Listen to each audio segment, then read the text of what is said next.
शेवटचा प्रश्न, कर्जत जामखेडचे आमदार आहेत रोहित पवार यांनी एसपी साहेबांना निवेदन दिलं की बारामतीत नशेचं प्रमाण वाढलेलं आहे.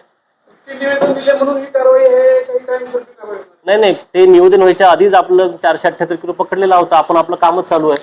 ही कायमस्वरूपी राहणार का कारवाई? हो कायमस्वरूपी. जशी आहे बघा, आज असं तर नाही होणार की आम्हाला माहिती भेटली ना आम्ही म्हणतो जाऊ दे ठीक आहे ही गांजा सोडून द्या, असं नाही होणार.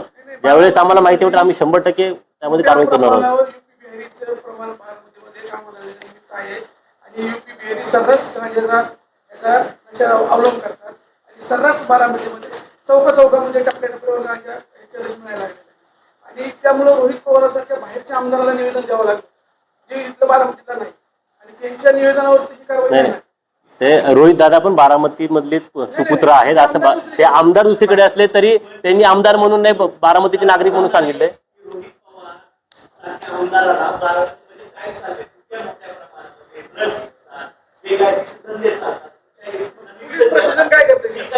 मग आम्ही त्याच्यावर कारवाई करत आहोत. त्याचंच एक फलित आपण असं समजूयात की याचं एक उत्तर आपण या कारवाईतून आपण देत आहोत की आम्ही जागरूक आहोत आणि आम्ही कटिबद्ध आहोत की आम्ही या सगळ्या गोष्टी तर खपून घेणार नाही.